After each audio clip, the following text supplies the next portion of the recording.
বিরোধীরা বলছে 2024-এ নতুন সরকার গঠন হতে চলেছে। প্রথম দফার ভোট নাকি তাই ইশারা করছে। দু একটি বিক্ষিপ্ত ঘটনা ছাড়া মোটামুটি শান্তিপূর্ণভাবে দেশের 17টি রাজ্যে এবং 4টি কেন্দ্রীয় শাসিত অঞ্চলে মোট 102টি আসনে ভোট গ্রহণ হয় 19শে এপ্রিল 2024। জনতার রায়ে মোট 1625 জন প্রার্থীর ভাগ্য ইভিএম বন্দী হয়ে গেছে শুক্রবার। সম্পন্ন হল অষ্টাদশ লোকসভা নির্বাচনের প্রথম দফা ভোট গ্রহণ প্রক্রিয়া। তামিলনাড়ু থেকে রাজস্থান, ইউপি থেকে এমপি, আসাম থেকে ত্রিপুরা, কোথায় কেমন ভোট হলো, কত শতাংশ পড়ল ভোট, কি বলছে ভোটের ট্রেন্ড, কি ভাবছেন বিশেষজ্ঞরা। 26শে এপ্রিল দ্বিতীয় দফায় ভোটে 13টি রাজ্যের 89টি আসনে ভোট গ্রহণ হতে চলেছে। প্রথম দফার ভোটের হার কতটা প্রভাব ফেলবে দ্বিতীয় দফায়, পাশাপাশি ত্রিপুরায় নির্বাচনী সন্ত্রাসের ইতিহাস এবং অষ্টাদশ লোকসভা নির্বাচনের প্রথম দফার ভোট গ্রহণ প্রক্রিয়ার মধ্যে পার্থক্য কোথায়, তেমন নানান বিষয় নিয়ে বিস্তারিত বিশ্লেষণ করতেই আমাদের আজকের এই বিশেষ টক শো। নমস্কার, আমি দীপেন আর আপনারা দেখছেন নিউজ ভ্যানগার্ড। আজকের এই বিশেষ টক শোতে আমার সাথে রয়েছেন রাজ্যের প্রাক্তন অধ্যক্ষ ডক্টর সঞ্জয় রায় এবং রাজ্যের বিশিষ্ট আইনজীবী অরিন্দম ভট্টাচার্য। আপনাদের দুজনকে স্বাগত আজকের অনুষ্ঠানে। অরিন্দমবাবু, আপনার কাছে আসি প্রথম। অষ্টাদশ লোকসভা নির্বাচনে কেমন দেখলেন প্রথম দফার ভোট? 102টি আসন, 2019-এ যত শতাংশ ভোট পড়েছিল, এবার বলা হচ্ছে যে কিছুটা কম পড়েছে। বিরোধীরা বলছে 2024-এ নতুন সরকার গঠন হতে চলেছে, আর অন্যদিকে বিজেপি বলছে আবার প্রত্যাবর্তন। আপনি কি দেখছেন? দীপেন, তোমার আজকের যে আলোচনার বিষয় একটা কথা মনে করিয়ে দেয় যে এর আগেও দুটো প্রোগ্রাম আমি দেখেছি যে you are running before time, মানে cart is put before the horse. একদম। আর মানে পজিটিভ ওয়েতে যদি বলতে হয় তাহলে বলতে হবে যে what Bengal things today, India things tomorrow. একদম। তো প্রথম দফার ভোটের পরেই বিরোধীরা বলতে শুরু করেছে যে সরকার পরিবর্তন হবে। আমার মনে হয় এটা একটু বাড়তি আলোচনা হয়ে যায় আর কি, মানে অতিরিক্ত আত্মবিশ্বাসের প্রকাশ। বিরোধীরা বলছে তাই বলতে পারে, বলাটা এটা হচ্ছে ফুটবলের ভাষায় বলে ভোকাল টনিক। মানে পিকে ব্যানার্জি বা ওই ধরনের ওই লেভেলের যারা কোচেরা ছিল তারা শুধু ভোকাল টনিকের উপর একটা টিমকে দৌড় করিয়ে দিত 90 মিনিট। আচ্ছা, তো কাজেই বিরোধীরা এটা বলবে হোয়াইট ন্যাচারাল। আদারওয়াইজ এটা ঘটনা যে ফার্স্ট ফেজে আমরা যেটা পেয়েছি এখন অব্দি ইলেকশন কমিশনের বিবৃতি অনুযায়ী, যে প্রথম দফার ভোটে আমরা যেটা পাচ্ছি সেটা হচ্ছে 19-এর যে প্রথম দফার ভোটের যে পার্সেন্টেজ ছিল তার থেকে কম বেশি 10% কম। ওকে, এইটা হচ্ছে আমাদের প্রথম, মানে এই 102টো আসনে প্রথম দলে, মানে যে 21টা রাজ্য এবং কেন্দ্রশাসিত অঞ্চলে ভোটগুলো হয়েছে, সেই 102টা আসনে যে ভোটের হার, প্রদানের হার, সেটা দেখা যাচ্ছে 19-এর থেকে কম বেশি 10%-এর মতন কম রয়েছে। 19-এ সেটা 69.43 ছিল, এবারে সেটা কেউ বলছে 60.03 বা কেউ বলছে 61, এরকম একটা আছে। এখনো অ্যাপ্রোপ্রিয়েটলি সেটা কেউই বলতে পারেনি, বা নির্বাচন কমিশনের যে প্রচার বা সেদিনের 19 তারিখে যে বক্তব্য ছিল সেই বক্তব্য অনুযায়ী এটা অ্যারাউন্ড 60.03। আদারওয়াইজ আমাদের রাজ্যে যেটা দেখছি আমরা সেটা হচ্ছে যে আমাদের রাজ্যে হচ্ছে 79.9, এবং এইটা হচ্ছে সর্বোচ্চ। প্রথম ফেজের কাস্টিং এ গোটা দেশের মধ্যে ত্রিপুরা এখন সর্বোচ্চ রান করছে, যদিও ত্রিপুরার নিরিখে এই হারটা, যদিও একটা আসনের, পশ্চিম আসনের শুধু, কিন্তু ত্রিপুরার নিরিখে, ত্রিপুরার যদি আগের প্রেক্ষাপট আমরা দেখি তার নিরিখে কিন্তু এটা অনেকটাই কম। কারণ ত্রিপুরার ইতিহাস বলে যে ত্রিপুরাতে 90-এর উপরেই রান করে, ইভেন কি কোনো একটা সময় মনে গেছে যে 95-96% অব্দি ভোট পড়েছে। এখন এটা গোটা ত্রিপুরা, পূর্ব আসনের 26 তারিখের পরে বোঝা যাবে যে আমরা এখন কোথায় দাঁড়িয়ে আছি। বাট আমি একটু সংশোধন করে দিই এখানে।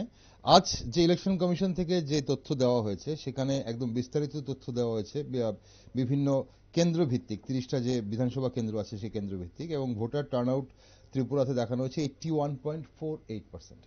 ফাইন, এটা লেটেস্ট তুমি বলছো, হতেই পারে আজকে যেটা এসেছে সেটা হয়তো আমার কাছে ছিল না।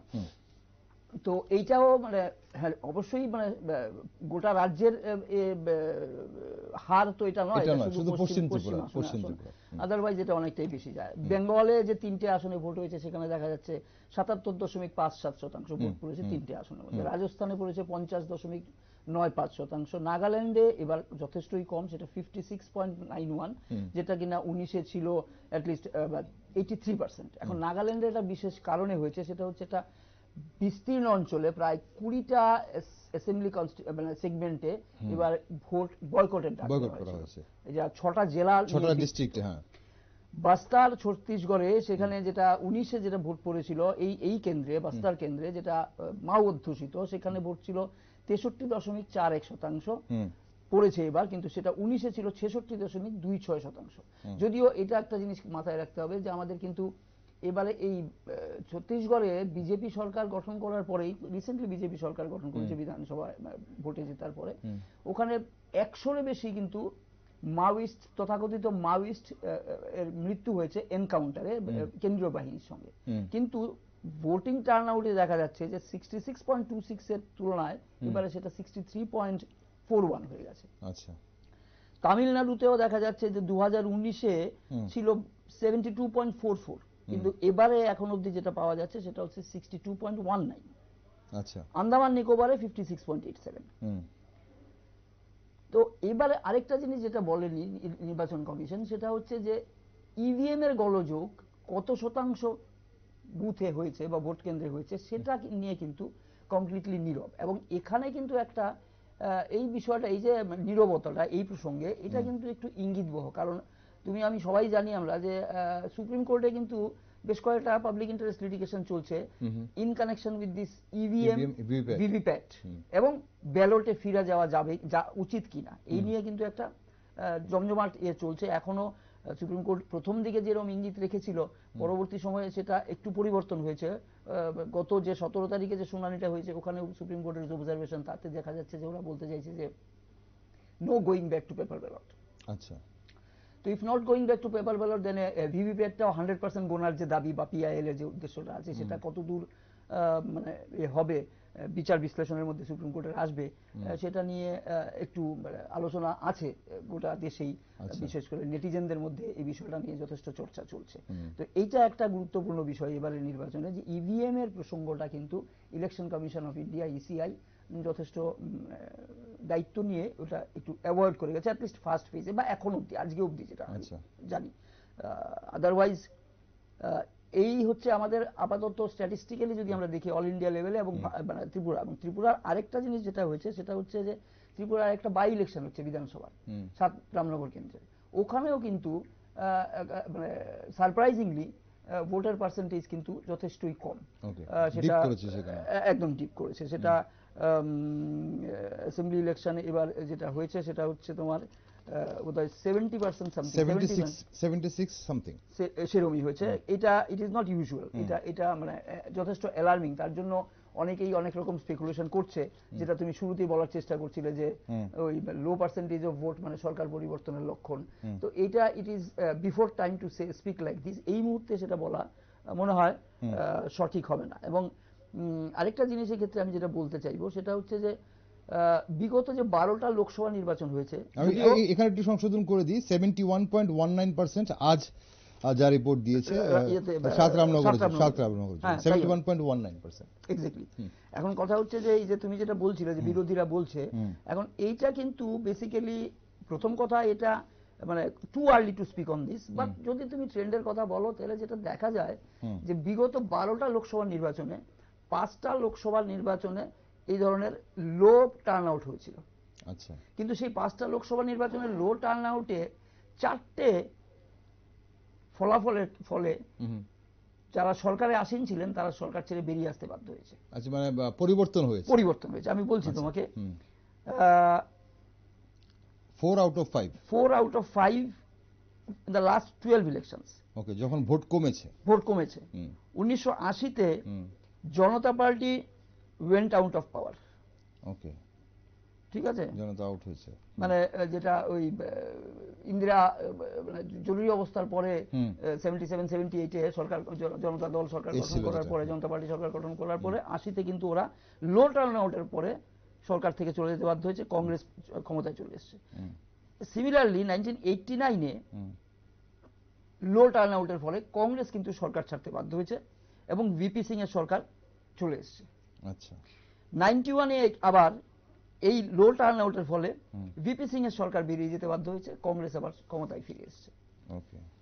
এইটা কিন্তু একটা ট্রেন্ড রয়েছে। এবং 1999-এ উল্টো হয়েছে, ইনস্পাইট অফ দ্য ফ্যাক্ট যে ওখানে টার্ন আউট লো ছিল, কিন্তু সরকার কিন্তু ধরে রাখতে পেরেছে যে দলটা সরকারের ছিল। আবার 2008-এ বিজেপির সরকারটা কিন্তু এই লো টার্ন আউটের কারণে, বাজপেয়ী সরকার লো টার্ন আউটের কারণে কিন্তু সরকার ছাড়তে বাধ্য হয়েছে, কংগ্রেস ক্ষমতায় এসেছে। আচ্ছা, এই হচ্ছে তোমার গত 5 বছরের চিত্র। কিন্তু আবারও আমি যেটা বলবো সেটা হচ্ছে ফার্স্ট ফেজে দাঁড়িয়ে এই বিশ্লেষণটাকে গুরুত্ব দেওয়ার সেই অর্থে কোনো জায়গা নেই। আদারওয়াইজ এটা কমপ্লিট এই যে স্ট্যাটিস্টিক্স আমি বললাম সেটা হচ্ছে পুরো নির্বাচন প্রক্রিয়াটা শেষ হওয়ার পরের বিশ্লেষণ। এখন আজকে প্রথম ফেজের পরেই 102টা, যদিও একটা এবার 7টা ফেজে নির্বাচন হচ্ছে, কিন্তু 7টা ফেজের মধ্যে সব থেকে বেশি বুথে মানে অ্যাসেম্বলি লোকসভা কেন্দ্রে ভোট হয়েছে কিন্তু 102টায় ফার্স্ট ফেজ, বাকিগুলো কিন্তু আরো অনেক কম হবে। তো এই হচ্ছে তোমার মোটামুটি যেটা আমরা পেয়ে যাই আর কি। ওকে, আমি আসবো আরো বিস্তারিত আলোচনায়, কিন্তু এখন একটু আমরা দেখিনি স্যার কি বলতে যাচ্ছেন। Sir, does morning shows the day? নমস্কার। তাই কি বলবো, আমি কি ব্যাপারে বলবো না, এই বিষয়টা জানতে চাইছি, এই বিষয়টা আপনাকে জানতে চাইবো। এই যে মানে ঠিক লো ভোটার টার্নআউটে আমরা আসবো, কিন্তু তার আগে প্রথম দফার যে এই যে ভোটটা হলো আপনি কেমন দেখলেন? আর ওই প্রথম দফা দেখেই যেটা বলছিলেন, অরবিন্দ বাবু বলছিলেন যে প্রথম দফাতেই এটা আমরা অনেকটা তাড়াতাড়ি হয়ে যাচ্ছে আমাদের এই বিশ্লেষণটা, কিন্তু বিরোধীরা বলতে শুরু করেছে যে না, প্রথম দফায় দেখিয়ে দিয়েছে যে বিজেপি সরকার থাকছে না, পরিবর্তন হচ্ছে, এবং বিজেপি বলছে যে না, এটা মানুষ যা ভোট দিয়েছে বিজেপিকেই দিয়েছে। এখন আপনি কি মনে করেন এই লো ভোট টার্নআউট এটা কি ইঙ্গিত করছে বাকিটা? আর প্রথমত শান্তিপূর্ণভাবেই মোটামুটি ভাবে ভোট হয়েছে, তাই ইলেকশন কমিশন অফ ইন্ডিয়া এবং যারা ভোট কর্মী আছে, যারা ভোটার আছে, সবাইকেই ধন্যবাদ। এখন সারা ভারতবর্ষে বিভিন্ন কারণেই কোথাও কোথাও অনেক জায়গায় ভোট কম পড়েছে, ঠিক আছে, এক্সাক্ট ফিগারটা এখনো আসে। যে ত্রিপুরা রাজ্যে আপনি যেটা বলেছিলেন যে এখন কত 81.something পড়েছিল, তো গত বছরও কিন্তু আপনার যদি ওয়েস্ট ত্রিপুরা ডিস্ট্রিক্টে যদি আমরা ভোট দেখি, সেখানে প্রায় তো 81.93% ভোট পড়েছিল। ওকে, এবার 81.48 এবং কিন্তু সার্ভিস ভোটার প্লাস আরো অনেক কিছু, যখন নাকি রেজাল্ট যখন বেরোবে তখন দেখবেন পার্সেন্টেজটা একটু বেড়েছে। আচ্ছা, ত্রিপুরা রাজ্যের ক্ষেত্রে বলি যে পার্লামেন্টারি, আমরা যে বিধানসভা নির্বাচনের সময় আমরা we are basically associated with basically the figure 89%, 90%, কিন্তু পার্লামেন্টারি নির্বাচন ইট ইজ অ্যারাউন্ড 82-84% বা এরকম মাঝামাঝি থাকে কিন্তু। আচ্ছা, ঠিক আছে, সুতরাং গতবার 82.40 ছিল, 82 ওভারঅল ছিল, ঠিক আছে। তো সেই দিক থেকে নজর করলে এটা খুব বেশি না। সেকেন্ড হলো আর একটা ব্যাপার হলো কি, সাইফুল মানে ভোটার টার্নিং এর যে টার্ন আউটের যে ব্যাপারটা, ভারতবর্ষে আসলে বিভিন্ন রাজ্যে বিভিন্ন বিষয়ে ভোট হয়। আচ্ছা, ঠিক আছে, এক রাজ্যের ভোটের সঙ্গে আরেক রাজ্যের ভোটটাকে ঠিক সেভাবে মেলানোটা ঠিক না। বিষয় বলতে আপনি ইস্যুর কথা বলছেন? ইস্যুস গুলো, ঠিক আছে, এখানে অনেক ত্রিপুরা রাজ্যে যে গ্রাউন্ডে ভোট হয়, যে সমস্ত ইস্যুতে ভোট হয়, বিহারে সেই ইস্যুতে হয় না, উত্তরপ্রদেশে সেই ইস্যুতে হয় না, আচ্ছা, তামিলনাড়ুতে সেই ইস্যুতে হয় না। এবার যে 102 সিটে আমরা যদি লক্ষ্য করি, তার আগে যদি আমরা এই 102 সিটের যদি 2019-এর রেজাল্ট যদি আমরা লক্ষ্য করি, সেখানেও দেখবো যে এনডিএ প্রথম দিকে হয়তো সম্ভবত একটু পিছিয়ে ছিল। এবার যে সমস্ত সিটে ভোট হয়েছে, আপনি একটা দেখুন যে 39 সিটস আর basically in the Tamil Nadu itself, 102-র মধ্যে, ঠিক আছে, একদম। তো আপনি ওইখানে একটা বিশাল সংখ্যক আপনার সিট ওইখানেই চলে গেছে, প্রায় পুডুচেরি নিয়ে প্রায় 40টা সিট, অ্যাবাউট 40% সিটস ওই দিকেই চলে গিয়েছে। এবং বিভিন্ন ইলেকশন যে রেজাল্ট গুলো যদি আসে, এগুলো যদি আপনারা লক্ষ্য করি, তাহলে আপনি লক্ষ্য করে দেখবেন যে বেসিক্যালি এনডিএ বেসিক্যালি এই জায়গাতে 40টা, তামিলনাড়ুতে তো গতবার এনডিএ এর ভালো রেজাল্ট হয়নি, ঠিক আছে, সুতরাং অটোমেটিক্যালি তামিলনাড়ুতে ওরা পিছিয়ে আছেন। ওদের এখানে তো ভোট আরম্ভ হয়নি, এনডিএ যেখানে লিড করছে সেখানে তো ভোট এখনো আরম্ভ হয়নি। গতবার যদি আপনি লক্ষ্য করে দেখেন, গতবার টোটালি 102টা সিটের মধ্যে বিজেপি লড়াই করেছিল 56টা সিটে। আচ্ছা, ঠিক আছে, গতবার বিজেপি এখানে লড়াই করেছিল 56টা সিটে, এইবার লড়াই করছে ওরা 77টা সিটে আউট অফ 102 সিটস। গতবারের 56 সিটের মধ্যে ওনারা বিজেপি পেয়েছিল 39টা সিট, 39 সিটস। ঠিক আছে, এইবার নাও দে আর কন্টেস্টিং ইন 77 সিটস। ঠিক আছে, আর 37টা সিটে আপনার কংগ্রেসের সঙ্গে ওদের নেক টু নেক ডিরেক্ট, মোটামুটি সরাসরি। ত্রিপুরা রাজ্য তো যেমন সরাসরি হয়েছে, কিন্তু হয়তো 9 জন ক্যান্ডিডেট আছে, কিন্তু প্রতিদ্বন্দ্বিতা তো মূলত কংগ্রেস এবং মূল প্রতিদ্বন্দ্বিতা এই দুটো দলের মধ্যে হওয়ার কথা। তো সেরকম স্ট্রাইক রেটে দেখা যায় যে 37টা সিটের মধ্যে বিজেপি 31টা সিট পেয়েছিল। আচ্ছা, আউট অফ 37 সিটস, যেখানে মুখোমুখি হয়েছিল কংগ্রেস এবং বিজেপি, কংগ্রেসের টোটাল হয়েছে। ঠিক আছে, এছাড়া যে বিভিন্ন রাজ্যগুলোতে ভোট হয়েছে, আপনি যদি উত্তরপ্রদেশে দেখুন, উত্তরপ্রদেশের ডিস্ট্রিক্টগুলোর কথা বলছি, আপনি সাহারানপুর, কৈরানা, মুজফ্ফরনগর, বিজনোর, নাগিনা, মুরাদাবাদ, রামপুর, পিলভিট, নর্থ উত্তরপ্রদেশের নর্থ, এই জায়গাতে এখানকার যদি টোটাল পপুলেশন যদি দেখা যায়, সেখানে টোটাল পপুলেশনের 37 to 50% হলো আমাদের মাইনরিটি সম্প্রদায়ের লোক। আচ্ছা, এবং ওইখানকার রেজাল্ট 2019-এ যেটা ছিল, সেটা 3টে পেয়েছিল বিজেপি, 3টে বিএসপি, আর 2টো পেয়েছিল এসপি।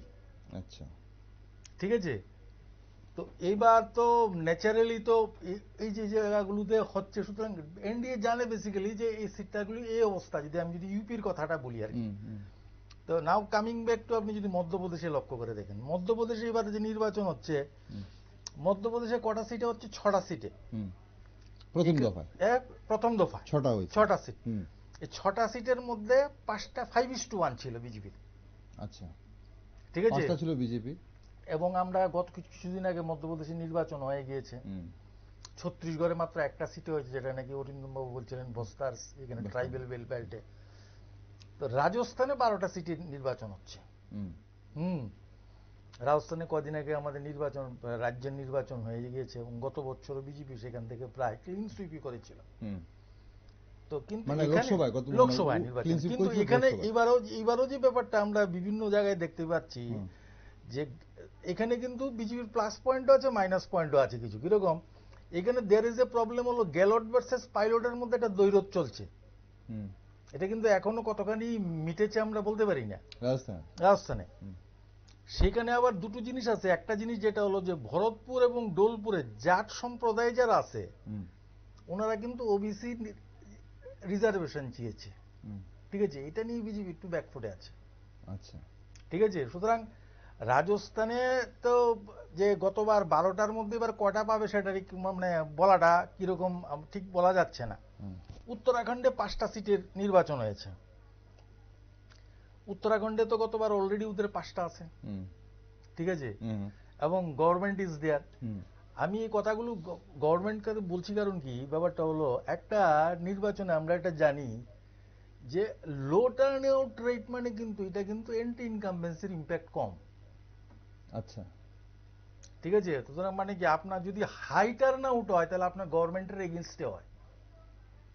ঠিক আছে, এটাই আমরা জেনে এসেছি। এই ট্রেন্ডটা এটাই বলে যে যখনই ভোট কম পড়ছে মানে সরকারের পক্ষে পড়ছে, সরকারের বিরুদ্ধে পড়লে বেশি ভোট পড়বে। কিন্তু সেকেন্ড হলো যেটা হলো, সেখানে হলো কি পার্লামেন্টারি নির্বাচনের ক্ষেত্রে দুটো সরকার এখানে আছে, একটা কেন্দ্রীয় সরকার আছে আর একটা রাজ্য সরকার আছে।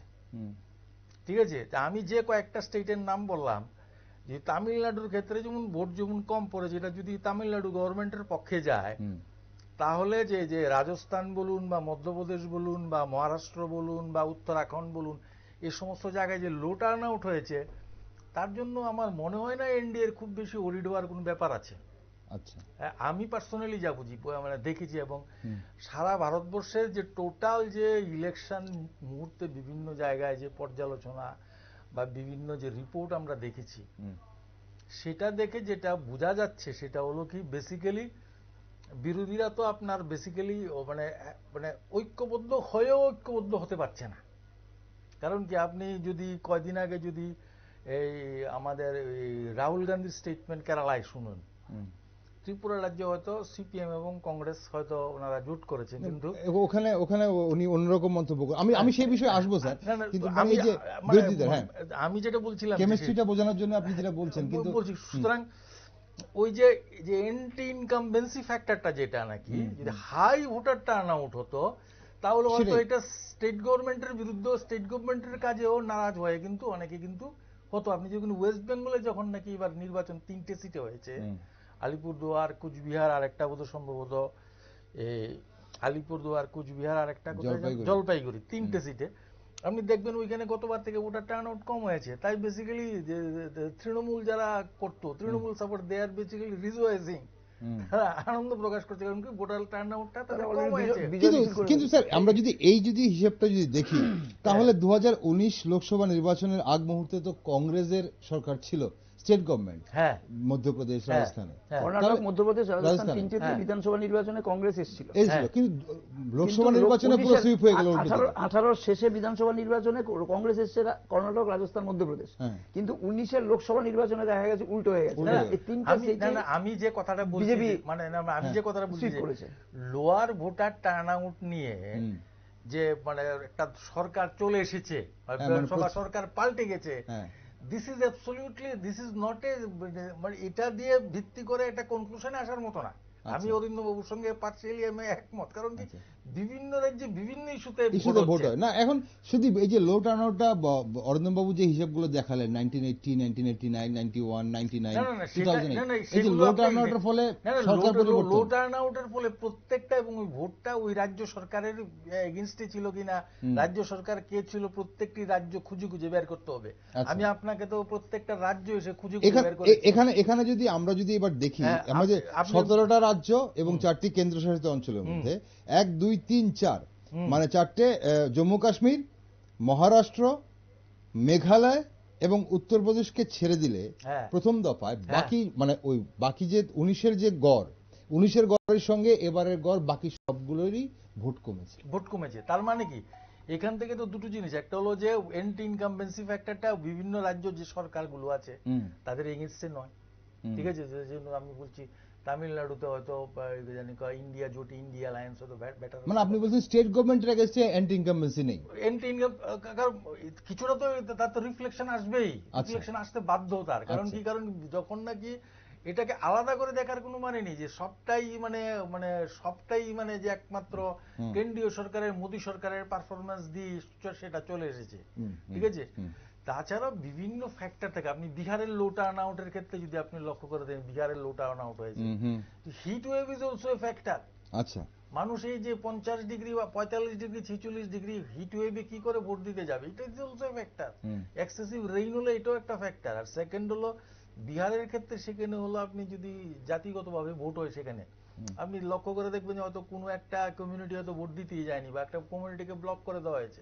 What we see basically, what we know from the medias, ঠিক আছে। সুতরাং এখানে কোন জাতির লোকরা ভোটটা করে দিয়ে গেছে আপনি এটা বুঝতে পারবেন না। ওয়েদার মাই কিরকম করেছে, মুসলিম যাদবরা কতখানি ভোট করেছে, বা অন্যান্য ওবিসি ফ্যাক্টরে তারা কিরকম ভোট করেছে, এই ফ্যাক্টরগুলোকে ইন্ডিভিজুয়ালি আইডেন্টিফাই করে আপনাকে স্টেট স্পেসিফিক করতে হবে। দুটো রাজ্য সম্পর্কে বেসিক্যালি ভোটার্সরা যারা ইলেকশন এক্সপার্ট আছে তারা প্রেডিক্ট করতে পারছে না। About one is very important is the Maharashtra, ঠিক আছে। মহারাষ্ট্র সম্পর্কে খুব বেশি, কারণ এখানে আপনার সরকার, মহারাষ্ট্রে কিন্তু ভোট বেড়েছে এবার, মানে প্রথম দফায় ভোট বেড়েছে, মহারাষ্ট্রে ভোট বেড়েছে। আপনি যদি গতবার যদি আপনি ভোটের স্লিপটা লক্ষ্য করে দেখুন, ওইখানে কিন্তু পুরো একদম যে আপনি বলবেন যে টোটাল আপনার এনডিএ ভার্সেস ইন্ডিয়া অ্যালায়েন্স হচ্ছে, সেটাও বলতে পারবেন না, কারণ ওইখানে আপনি লক্ষ্য করে দেখবেন যে এই ইন্ডিয়া অ্যালায়েন্সের মধ্যেও কিন্তু এনসিপি গ্রুপের সঙ্গে হয়তো যে আমাদের যে কি জানি কয় উদ্ধব ঠাকুরের যে আছে বিভিন্ন জায়গায় শিবসেনা, সেখানে কিন্তু সবগুলো কনস্টিটিউয়েন্সি কিন্তু সেভাবে নেই, এবং ভোটটা কিন্তু সেখানে 3 পার্টে হচ্ছে, ঠিক আছে। সুতরাং ওখানে যদি 2 পার্ট হয়ে যায়, ঠিক, মানে এই যে বাড়তি পার্সেন্টেজটা, এই যে বাড়লো, এই বাড়তি পার্সেন্টেজটা কি ভাবছে এখন, সেটাই দেখার বিষয় বা ভাববার বিষয়। দেখুন মহারাষ্ট্রে কটা সিট ছিল, মহারাষ্ট্রে তো আমার মনে হয় না, মহারাষ্ট্রে ছিল আমার 1, 2, 3, 4, 5 সম্ভবত 5 থেকে 6টা সিটে বোধহয়, মহারাষ্ট্রে কটা সিটে হলো, 5টা সিটে হয়েছে, মহারাষ্ট্রে 5টা সিটি হয়েছে, মানে আউট অফ 48 এবারে ভোট। আচ্ছা, এবারে ফার্স্ট পেজের ভোটে, ঠিক আছে। মহারাষ্ট্রে তো আরো এখন বাকি আছে, মানে এই 100 তে 2টো সিট গেল, সেটা থেকে আমি যেটা বুঝতে পারছি না, সেটাই প্রশ্ন ছিল যে morning show too early to predict, এবং লো টার্ন আউট, এবং হলেই যে বিরোধীরা ক্ষমতায় চলে এসেছে, বা লো টার্ন আউট হলেই যে যারা সরকারের পক্ষে তারা চলে এসেছে, এটা বলাটা মানে এখন এটা খুব তাড়াতাড়ি হয়ে যাবে। আপনার কাছে আসবো আবার। অরুণবাবু, এই যে আমরা যে দেখছি, যেটা নর্মালি আপনি যেটা বললেন কিছুটা, যে লো টার্ন আউট যদি আমরা বলে থাকি, লো টার্ন আউটের কারণ কি হতে পারে? 2024 লোকসভা নির্বাচন হাই ভোল্টেজ নির্বাচন বলা হচ্ছিল, এবারের নির্বাচন একদম ভিন্ন, এবারের নির্বাচন খুব ইম্পর্টেন্ট। তাহলে কি দেশের জনগণ সেটা বুঝলো না? কারণ বিহারের মতো জায়গাতে জাস্ট অ্যাবাভ 50% ভোট, বাকি অনেক জায়গাতে 60%, 50 থেকে 60%-এর মধ্যে ভোট। তাহলে কি দেশের মানুষ কি এই হাই ভোল্টেজ ভোটটার ভোল্টেজটা ফিল করতে পারলো না, হিটটা ফিল করতে পারলো না, নাকি তার পিছনে অন্য কোনো কারণ আছে? দেখো, প্রথম যে কথাটা আমি বলবো সেটা হচ্ছে, আমি তোমাকে বলেছিলাম যে গত 12টা লোকসভা নির্বাচনে 5টার রেজাল্ট কি দাঁড়িয়েছে। লো টার্ন আউটের ফলে সরকার পরিবর্তন হয়েছে 4টের মধ্যে, 5টার মধ্যে 4টে লোকসভা নির্বাচন। বাট দ্যাট ডাজন্ট মিন, আমি সঞ্জয় স্যারের সঙ্গে একটু দ্বিমত পোষণ করবো যে ইট ইজ নট নেসেসারি। এবং আমি এটা পরিষ্কার একটা জিনিস বলবো, যে আগেও আমি বলার চেষ্টা করেছিলাম যেটা, যে এইগুলো হচ্ছে কিছু স্ট্যাটিস্টিক্স যার থেকে কোনো কনক্লুশন ড্র করা যায় না। আচ্ছা, বিকজ তুমি একটা জিনিস স্যার বলার চেষ্টা করছিলেন যে বিধানসভায় বা রাজ্যের সরকারের যে ভূমিকা, সেটাও কিছুটা নির্ভর করে, সেটার উপরও কিছুটা নির্ভর করে টার্ন আউট। তা তুমি বলো না, আমার রাজ্য, বাকি রাজ্য আমি ছেড়ে দিলাম, আমার রাজ্য ত্রিপুরায় টানা 1993 সাল থেকে 2018 সাল অবধি বামেরা রাজত্ব করেছে। টার্ন আউট, যেটা স্যার বলার চেষ্টা করছিলেন, যে আমাদের রাজ্যে লোকসভাটা ওই 82, 81 এর মধ্যে থাকে, কিন্তু 90 অ্যাবাভ যেটা যায় সেটা হচ্ছে বিধানসভা। তো 90 অ্যাবাভ গিয়ে বিধানসভায় কি সরকার পরিবর্তন হয়েছে? না, হয়নি। তো তার মানে কি, ইট ইজ নট নেসেসারি যে হাই টার্ন আউট হলে পরেই it is for the change. Equally enough it is not necessary যে লো টার্ন আউট হলে পরেই সরকার পরিবর্তন হচ্ছে না। ওকে, এটা প্রত্যাবর্তনের জন্য এটাকে প্রমাণ করে না, একদম না। আমি তাই জন্য বললাম যে দেখা গেছে যে গত 12টা লোকসভা নির্বাচনের মধ্যে 5টা নির্বাচন এমন পাওয়া গেছে যেখানে লো টার্ন আউট হয়েছে, কিন্তু 5টার মধ্যে 4টে সরকার পরিবর্তন হয়েছে। So you can't predict it like that. এটা কোনো স্ট্রেট জ্যাকেট ফর্মুলাতে ফেলা যায়ই না। আমি অন্তত এটা ফেলতে রাজি নেই। এটার জন্য এটা হয়ে যাবে, এই যা হয়েছে এগুলো সব বিশ্লেষণ কিন্তু after the results. Before the results এই টার্ন আউটের সঙ্গে কোনো এক্সিট পোল বা কোনো বিশেষজ্ঞ এটার সঙ্গে কি রেজাল্ট বেরোচ্ছে তা একদম বোঝা যায়। এবার তুমি যেটা বলতে চাইছো, বোঝাতে কারণটা কি হতে পারে, লো টার্ন আউট কেন? এখন ধরো আমি স্পেসিফিক্যালি যদি আমার রাজ্যের কথাই বলি, একটা বিধানসভায় উপনির্বাচন হচ্ছে, এখানে লো টার্ন আউট। প্রথম কথা, উপনির্বাচন লো টার্ন আউট হওয়াটা খুব স্বাভাবিক। বাট তার আগে যে উপনির্বাচন দুটো কেন্দ্রে হয়েছে, সেখানে কিন্তু চিত্রটা বোধহয় এরকম ছিল না, আমাদের বক্সনগর এবং ইয়েতে ধনপুরে। কিন্তু এবার সাতরামনগরে দেখা যাচ্ছে চিত্রটা একটু অন্যরকম, একটু লো টার্ন আউট। এখন এইটার জন্য আমি মিডিয়ার কাছ থেকে, তোমাদের কাছ থেকে যে তথ্য পাচ্ছি, সেটাতে দেখা যাচ্ছে প্রথম কথা হচ্ছে লো টার্ন আউটের অন্যতম একটা কারণ হিসেবে বলছে যে ইন্ডিয়া জোটের যে প্রার্থী, তার গ্রহণযোগ্যতা, কংগ্রেস হোক আর সিপিএম সমর্থক ভোটাররাই হোক, তাদের মধ্যে তার গ্রহণযোগ্যতা নিয়ে একটা প্রশ্ন আছে। ইটস আ মিডিয়া রিপোর্ট প্রার্থীর। সেকেন্ডলি বলছে যে তোমার অপোজিশন ভোটার্স বা আদি বিজেপি অনেক ভোটারকে এবার ভোট কেন্দ্রে যেতে দেওয়া হয়নি বা ফিরিয়ে দেওয়া হয়েছে। It is also a media report. Third যে কথাটা বলছে যে একটা সরকার পরিচালনা করছে যে দল, অর্থাৎ বিজেপি এবং তার অ্যালাইজ, তাদের বিরুদ্ধে একটা অংশের মানুষের কিছু ক্ষোভ রয়েছে, ভোট দিতে যাব না, অনীহা শাসকের বিরুদ্ধে। এবং আরো একটা বিষয় যেটা আসছে, বিক্ষুব্ধ ভোট, মানে দুই পক্ষেরই, ইন্ডিয়া এবং এনডিএ জোটের দুই পক্ষেরই কিছু বিক্ষুব্ধ ভোটার রয়েছে যারা টার্ন আপ করেন, দলের প্রতি যাদের ক্ষোভ রয়েছে। এখন একই রকম ভাবে তুমি যদি রাজস্থানের বিশ্লেষণ করতে যাও, যে স্যার যে কথাটা বলার চেষ্টা করছিলেন একটু আগে, যে বিহারের হিট থেকেও রাজস্থানের হিট কিন্তু আরো বেশি। তো ওখানে তুমি যদি লো টার্ন আউট হয়, you can't blame it that হয়তো এই জাতিগোষ্ঠীর লোকেরা ভোট দিতে যাচ্ছে না বা বয়কট করেছে, নাগাল্যান্ডে যেটা প্রকাশ্যে বলা হয়েছে। There are many factors which come into playing whether it will be a high turnout or a low turnout. এখন এই হাই টার্ন আউট লো টার্ন আউটেরও বিশ্লেষণও কিন্তু পরে হবে। যেমন ধরো নাগাল্যান্ডের এক্সাম্পলটা আমরা পরিষ্কার পেয়ে যাচ্ছি, কারণ because it has been declared announced. ওই জাটদের নিয়ে যে কথাটা বলছিলেন স্যার, রাজস্থান বা উত্তরপ্রদেশের ওই অংশটা রিজেন্টমেন্ট রয়েছে, এই রিজেন্টমেন্টের কারণে মেবি ভোট দিতে যাচ্ছে না, আচ্ছা দেব না। ত্রিপুরাতে পূর্ব আসনেও কিছু কিছু অংশে ভোট বয়কটের একটা তোমার হেমলেট, একটা গুচ্ছগ্রাম, বিভিন্ন জলের দাবি, ইলেকট্রিসিটির দাবি, প্রতিদিনকার তোমার দৈনন্দিন প্রয়োজনীয় জিনিসপত্রের অভাব, এগুলো আভাস পাওয়া যাচ্ছে, আমরা মিডিয়াতে পাচ্ছি এগুলো, যে চিন্তা ভাবনা করছে যে আমরা বয়কট করব কি করবো না। What will be the ultimate result আমরা জানি না। কিন্তু লো টার্ন আউটের কথা যদি বলো, তাহলে এটা একটা থাকে, এই বিষয়গুলো থাকে। এট দ্য সেম টাইম যেটা থাকে সেটা হচ্ছে, ধরো আমার ত্রিপুরা, আবার যদি ফিরে আসি ত্রিপুরার ক্ষেত্রে যেটা হয়, লোকসভা নির্বাচনে 80, 82, 81 থাকে, কিন্তু রাজ্যসভায় বিধানসভায় আমরা দেখেছি সেটা অনেক বেশি হয়ে যায়, 90-এর কাছাকাছি চলে যায়, 90 ক্রস করে যায়। এটা দুটো কারণে, একটা কারণের জন্য বেসিক্যালি হয়। আচ্ছা, বিধানসভা নির্বাচনটা, এবং আমাদের রাজ্যে কিন্তু একটাই নির্বাচন হয়, আমি যতদূরটা দেখেছি। নির্বাচন নিয়ে যদি কোনো পর্যালোচনা আলোচনা হয় আমাদের রাজ্যে, সেটা হচ্ছে শুধু বিধানসভা নির্বাচন, না লোকসভা নির্বাচন, না মিউনিসিপ্যাল কর্পোরেশনের নির্বাচন, না পঞ্চায়েতের নির্বাচন, না এডিসি ইলেকশন নিয়ে অতটা মাথা ঘামায় কেউ না। শুধুমাত্র বিধানসভা নির্বাচনে যেহেতু সরকার পরিবর্তনের একটা প্রশ্ন আসে, সেইটা নিয়ে অনেক বেশি সিরিয়াস আলোচনা থাকে এবং টার্ন আউটও বেশি থাকে। লোকসভা নির্বাচনে বরাবরই ত্রিপুরা রাজ্যের মানুষ, সাধারণ মানুষ একটা বড় অংশ অনীহা প্রকাশ করে। যারা মনে করে ইলেকশন কমিশনের যে দাবি বা যে প্রচারটা করছে যে আপনার পবিত্র দায়িত্ব ভোট প্রদান করা, এই মোটো বা এই বিষয়টাকে মাথায় নিয়ে যারা চলে, তারা দায়িত্ব নিয়ে ভোট দিতে যায়। কিন্তু ম্যাক্সিমাম মনে করে আজকে একটা ছুটি পেয়েছি, মাংস, মুরগির মাংস, ঝোল ভাত খাবো, বিশ্রাম করবো, আড্ডা মারবো, গল্প করে বেড়াবো, ভোট ফোট দরকার নাই। কি কেন্দ্রে আমার রাজ্যের এই দুটো আসন দিয়ে কেন্দ্রে সরকার পরিবর্তন হবে না, না সরকারের স্থায়িত্ব বাড়বে, যে আমার ওখানে পরিশ্রম করার দরকার নেই। তার মধ্যে এই চৈত্র বা বৈশাখের কাঠফাটা রোদে মধ্যে দাঁড়িয়ে থেকে ইভিএম মেশিন নষ্ট হয়ে গেছে, ঘন্টার পর ঘন্টা দাঁড়িয়ে থাকলাম, দাঁড়িয়ে থেকে ভোট দিতে গেলাম। 80 থেকে 90, 10%, এই 10%রা কারা, যারা এরকম ভাবে, মানে এই জিনিসটা কি, এটা কি আমরা যদি সেইভাবে চিন্তা করি, এই বিশ্লেষণটাও সেই অর্থে হয়নি এখনো। কিন্তু একটা জিনিস আমরা পাই যেটা, সেটা হচ্ছে উচ্চবিত্ত এবং এখন উচ্চ মধ্যবিত্ত শহর এলাকায় কিন্তু এই প্রবণতাটা আছে, যে ভোট মানে বিশেষ করে লোকসভার ভোটটা, আচ্ছা দেখি যদি সময় করতে পারি। সকালবেলা কাউকে জিজ্ঞাসা করলে ভোটটা দিলেন না, যাইতেছি। দুপুরে জিজ্ঞাসা করলেন, আচ্ছা ভাতটা খাই, বিকেলে একটু রোদটা পড়ুক যাবো। আলটিমেটলি 4টা বাজে গেছে, তাহলে তো সারা কি করে। It is a tendency with the higher class or the upper middle class. আচ্ছা, আবার নিচের দিকেও যাও, শ্রমজীবী অংশের মাধ্যমে যদি যাও, সকাল সকাল কাজে চলে এসছে, রাজমিস্ত্রি জোগালি কাজে, আরে ভাই তোমার ভোট, আর ভোট দিলে কি ব্যাট বলবো বাবু, কাজটা করতে গো।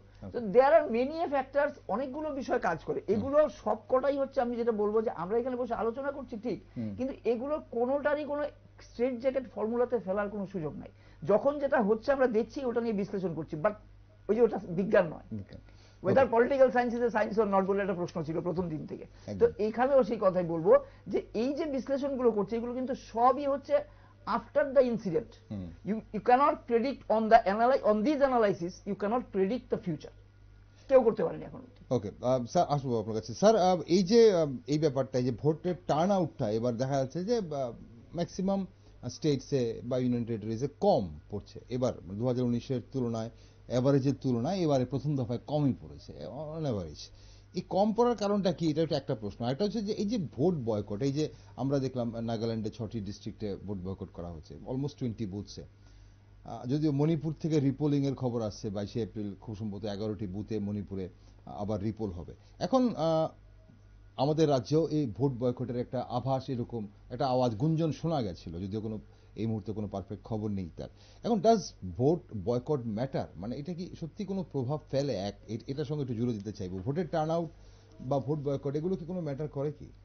দেখুন, ব্যাপার হলো এগুলো ভোট বয়কট হয়তো সারা ভারতবর্ষে 543টা কনস্টিটিউয়েন্সির মধ্যে, পার্লামেন্টারি কনস্টিটিউয়েন্সির মধ্যে একটা বা দুটোর কয়েকটা সেন্টারে এটা ভোট বয়কট করছে। এটা হয়তো স্পেসিফিক কিছু অংশের লোকের দীর্ঘদিনের একটা দাবি হয়তো উপেক্ষিত থাকে ওনারা হয়তো এটা একটা আনএনিমাসলি যদি ওনারা সিদ্ধান্ত নেন যে বেসিক্যালি আমাদের তো যেহেতু দাবিটা পূরণ হচ্ছে না, let's go with this way, this is also basically one type of মানে নিজেদের একটা অভিযোগ জানানোর একটা প্রতিবাদের একটা ভাষা বা একটা উপায়। ঠিক আছে, এখন দেখুন এক টোটালি ভোটের যে টার্ন আউটটা যদি আপনি লক্ষ্য করে দেখুন কেন কম হয়েছে, এটার অনেক ফ্যাক্টর। ঠিক আছে, সেখানে হয়তো নির্ভর করে প্রত্যেকটা রাজনৈতিক দলের তার নিজস্ব সংগঠন ক্যাপাসিটির উপরে।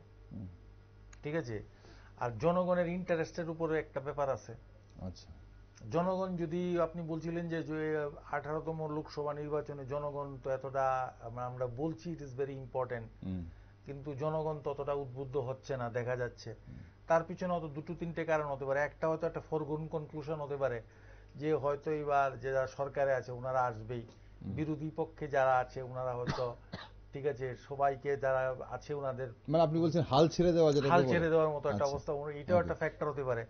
আপনি যদি টোটাল যদি নির্বাচনে এবার যদি আপনি লক্ষ্য করে দেখুন যে ইন্ডিয়া জোট এবং যে এনডিএ জোটের যদি টোটাল মানে ওদের রেসপেক্টিভ যে ভোট স্ট্রেংথের যে ক্যাপাসিটি যদি আমরা লক্ষ্য করি, যে আমরা উইকিপিডিয়াতে আমরা যদি বিভিন্ন দল কে কত পার্সেন্ট ভোট পেয়েছে তার যদি একটা নিরীখ করি, আমরা নিরীক্ষে আসি, তাহলে লাস্ট 2019 বা তার ফলে যে লিস্টটা আমাদের কাছে আছে সেখানে দেখা যায় যে বিজেপি গত নির্বাচনে পেয়েছিল ওদের যে ব্লকে আছে 37.7%, বিজেপি একা পেয়েছিল। তার সঙ্গে ধরুন না এবার আছে আপনার জেডিইউ, টিডিপি 2.04, জেডিইউ 1.46, এসএডি শিরোমণি আকালি দল, আপনা দল, এদেরকে সবাইকে মিলে ওদের ব্লকে মোটামুটি 43% ভোট আছে।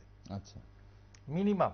ঠিক আছে, ইন্ডিয়া অ্যালায়েন্সে আছে মোটামুটি কংগ্রেস পেয়েছিল 17.7%, ডিএমকে 2.33%, শিবসেনা 2.10, ইউনাইটেড এবং তার মধ্যে দুভাগ হয়ে গেছে। ঠিক আছে, এনসিপি 1.39%, এটাও দুভাগ হয়ে গেছে, এসপি 2.15, আর টিএমসি তো অর্ধেক আছে অর্ধেক নেই।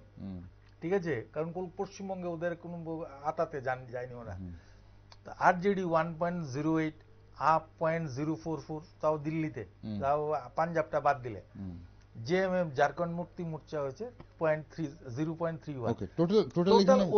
ওদের ব্লকে আছে 11%, 11.22, 17.7, তার মানে ওদের ব্লকে আছে আপনার ধরেন না 28.9% বা ধরেন 28% বা ম্যাক্সিমাম 29%। তো আপাতত অঙ্কের যদি নিরিখে আমরা লক্ষ্য করি তাহলে এক গ্রুপে আছে আপনার 43% মিনিমাম, আরেক গ্রুপে আছে 30%ই ধরেন 29% এর মতো আছে। তো naturally there is a wide gap, 13% gap is a wide gap.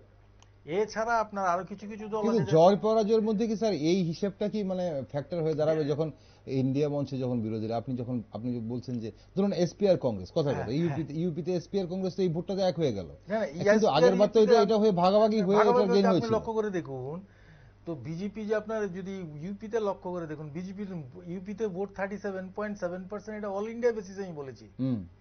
ঠিক আছে, তো আপনি ইউপিতে ওদের টোটাল ভোট পার্সেন্টেজ আরো বেশি। আচ্ছা, ঠিক আছে, তো আপনি যদি কংগ্রেসের যদি 17.7 প্লাস যদি এসপির ভোটটা মিলান, তো এখানে আপনি গিয়ে দেখবেন যে there is a gap.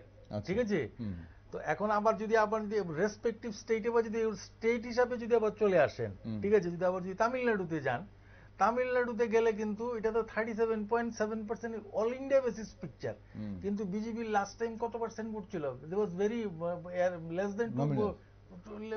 Then 2 digit. ঠিক আছে, তো বেসিক্যালি ওইখানে যে এই ডিএমকে টোটাল পেয়েছে 2.33% অল ইন্ডিয়া বেসিস। ঠিক আছে, কিন্তু ওর তো সবটা ভোটই বেসিক্যালি ফ্রম তামিলনাড়ু।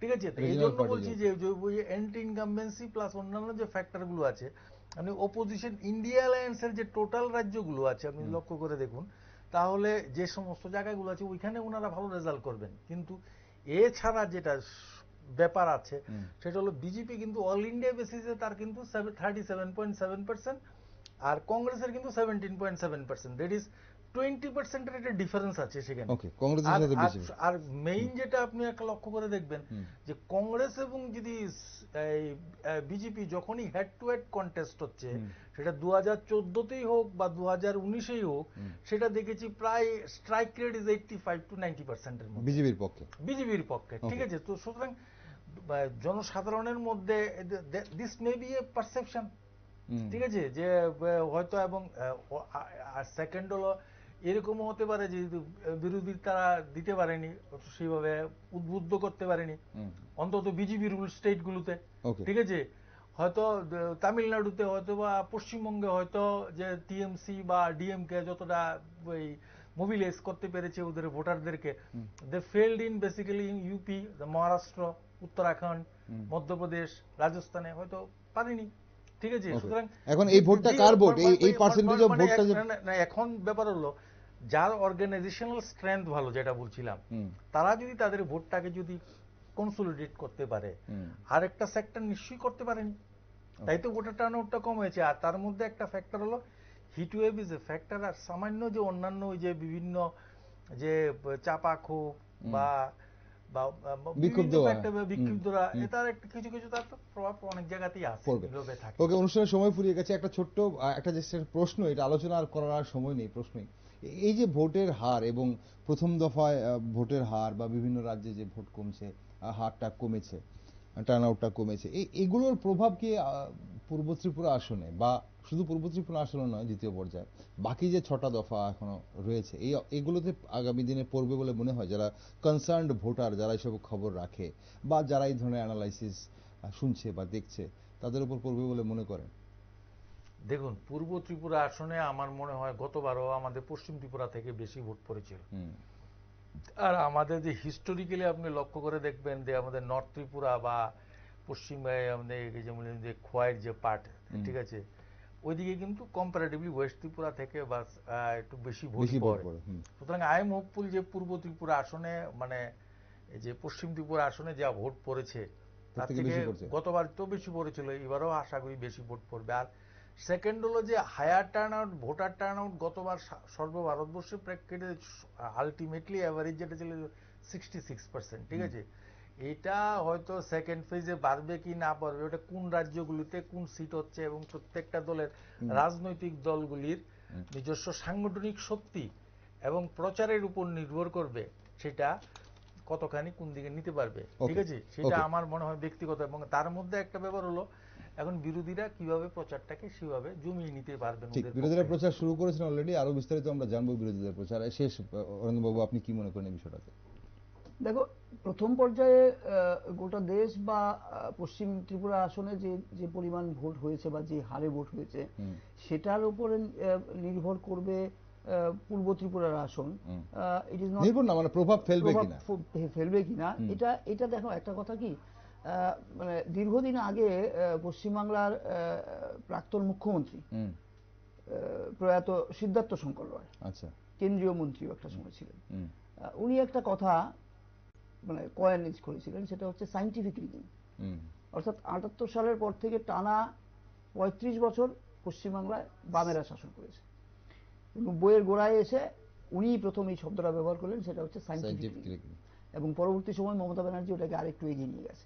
তো সায়েন্টিফিক রিগিং এর ব্যাখ্যা কোনোদিনই উনি দেননি, বাট আমরা অনেকেই ধরে নিয়েছিলাম যে হয়তো এরকম ছিল যে ডেড কারা, লেফট ওভার কারা, প্রতিটা এখন যেটা পৃষ্ঠা প্রমুখ, এই এদের বুথ লেভেলের যে সংগঠন সিপিআইএম এর, তাদের প্রতিটা বুথে বসে অ্যানালাইসিস করতো ফর এগেইনস্ট ভ্যাসিলেটিং লেফট ডেড।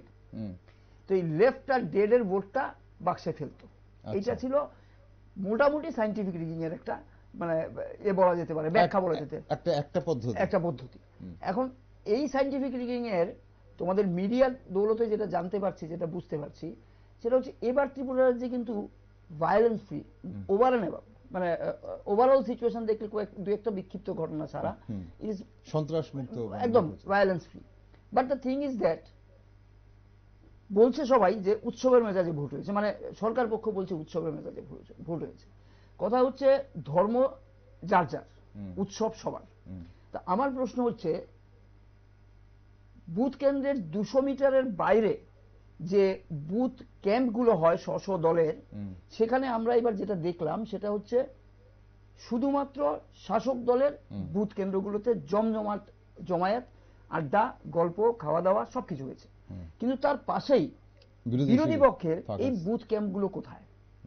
এখন সাতরামনগর কেন্দ্রের প্রার্থী সকালবেলা আমি দেখেছি, তোমাদের চ্যানেলে দেখেছি, উনি একটা বাইক দিচ্ছিলেন, যে উনি তখন কটা 8:30 9টা বাজে, উনি তখন বলছেন যে আমি 25টা বুথে ঘুরেছি, তার মধ্যে 24টা বুথেই নাই, পোলিং এজেন্ট নাই, একটা বুথে মক পোলের সময় পোলিং এজেন্ট ছিল, আদারওয়াইজ 24টা বুথে পোলিং এজেন্ট নাই। এবার প্রশ্ন হচ্ছে পোলিং এজেন্ট নাই মানে কি? পোলিং এজেন্ট দিতে পারেনি, না পোলিং এজেন্টকে বার করে দিয়েছে? এদের দাবি হচ্ছে যে পোলিং এজেন্টকে হুমকি দিয়ে বার করে দিয়েছে, but there is no evidence at all, এবং কোন রকম কোনো কমপ্লেইনও নেই কোথাও। But the thing is that polling বুথে পোলিং এজেন্ট না থাকলেও আমরা এই নির্বাচনী প্রক্রিয়াটার সময় এই বিরোধী দলের যে প্রচার, মিছিল, সভা, এইগুলোতে তো আমরা লোক পাচ্ছি, লোক দেখেছি। এবং মনোনয়নপত্র দাখিল করা, পশ্চিম আসনের ইন্ডিয়া জোটের মনোনয়নপত্র এবং সাতরামনগরের মনোনয়নপত্র দাখিল করার যে জমায়েত লোক ছিল, এই লোকগুলো অন্তত বুথের বাইরে নেই কেন? এরা যদি বুথের, একটা সময় তো এই রাজ্যে ছিল, যখন থেকেই গল্পটা এসছে যে উৎসবের মেজাজে ভোট, কারণ পান দেওয়া নেওয়া, খাবারের প্যাকেট, দুপুরের খাবারের প্যাকেট কংগ্রেস ক্যাম্প থেকে সিপিআইএম এর ক্যাম্পে, সিপিএম এর ক্যাম্পে আদান প্রদান হতো। এবার এটা একতরফা হয়ে গেল কেন? বাকিরা অ্যাবসেন্ট কেন? এবং this is not the first time, এই ট্রেন্ডটা কিন্তু গত বেশ কয়েকটা নির্বাচন ধরে আমরা দেখছি। তার মানে এইটা এখানে উৎসব বললে কিন্তু ঠিক হচ্ছে না, কারণ উৎসব সবার, শুধু আমার উৎসব আর তুমি ঘরে বসে মন খারাপ করে বসে থাকলে কিন্তু এটার উৎসব থাকে না, এটা আমার আনন্দ প্রকাশ হয়ে যায়, বই প্রকাশ হয়ে যায়। তো এই বিষয়টা যদি পূর্ব আসনেও পরিলক্ষিত প্রভাব মানে চলে, সিস্টেমটা চলে, তাহলে স্বাভাবিকভাবে প্রভাবিত হবেই। আর গোটা দেশের কথা যদি বলো, তাহলে মানে প্রথম 102টা কেন্দ্রের যে ভোট হয়েছে, তাতে যে যে কারণের জন্য লো কাস্টিং হয়েছে বা লো টার্ন আউট হয়েছে, সেই কারণগুলো যদি বজায় থাকে, বিক্ষোভ, হিটস্ট্রোক বা এই ধরনের আরো অন্যান্য বিষয় যদি বজায় থাকে, বা অনীহা যে সরকার লো টার্ন আউটের কারণে সরকার পড়ে গেছে, এটাও তো ঘটনা। তো তার মানে কি, যারা সরকারের পক্ষের লোক ছিলেন, ভোটার ছিলেন, তারা ভোট দিতে যায়নি বিরক্তিতে। অন দ্য আদার হ্যান্ড, যারা সরকার পরিবর্তন চাইছে, তারা দায়িত্ব নিয়ে ভোটটা দিতে গেছে, অনলি ফর দ্যাট রিজন সরকারটা পড়ে গেছে। ওই যে স্ট্যাটিস্টিক্স আমি তোমাকে বলছিলাম, উল্টোটা হচ্ছে আবার এখানে যেটা আমরা দেখছি, যে বছরের পর বছর ধরে 90-95% ভোট হয়ে যাচ্ছে, কারণ সরকারটাকে টিকিয়ে রাখতে হবে। অল দিস ফ্যাক্টরস যদি পূর্ব ত্রিপুরা নয়, শুধু গোটা রাজ্যের বাকি, গোটা দেশের বাকি 6টা ফেজে চলে, তাহলে আমরা 102টা কেন্দ্রের যে ট্রেন্ড দেখছি, সেই ট্রেন্ডটা থাকবে। Otherwise if there is any drastic change, will have something different. ঠিক, আমরা সেই বিষয় নিয়ে আমরা পরে আবার আলোচনা অবশ্যই করব, বসবো এবং আলোচনা তো করতেই হবে। অসংখ্য ধন্যবাদ আপনাদের আজকে দুজনের আসার জন্য এখানে, এবং খুব গুরুত্বপূর্ণ একটি বিষয়ে খুব আপনারা তথ্য সহকারে যে আলোচনা করলেন, তার জন্য ধন্যবাদ অরিন্দমবাবু, ধন্যবাদ ডক্টর রায় আপনাকে। দর্শক বন্ধুরা, পশ্চিম ত্রিপুরা আসনের পর এবার পূর্ব ত্রিপুরার ভোটারদের মন জয় করতে বিভিন্ন জনসভায় নানান প্রতিশ্রুতি দেওয়ার পাশাপাশি একে অপরকে তীব্র ভাষায় আক্রমণ করছে শাসক এবং বিরোধী শিবির। প্রথম দফার ভোটের হার, বিভিন্ন দলের নির্বাচনী কৌশলে কোনো পরিবর্তন আসবে কিনা সেটা তো অবশ্যই সময় বলবে। কি ভাবছে পূর্ব ত্রিপুরা গণদেবতারা, কি ভাবছে জনজাতি ভোটাররা, এমন বহু প্রশ্ন এখন ঘুরপাক খাচ্ছে গ্রাম পাহাড়ে। তাই আগামী কয়েকটা দিন আমরা সেই সব প্রশ্নের জবাব খোঁজার চেষ্টা করব। আর আপনারা দেশ, দুনিয়া ও রাজ্যের বিভিন্ন নিউজ আপডেট এবং টক শো দেখার জন্য চোখ রাখুন শুধুমাত্র নিউজ ভ্যানগার্ড।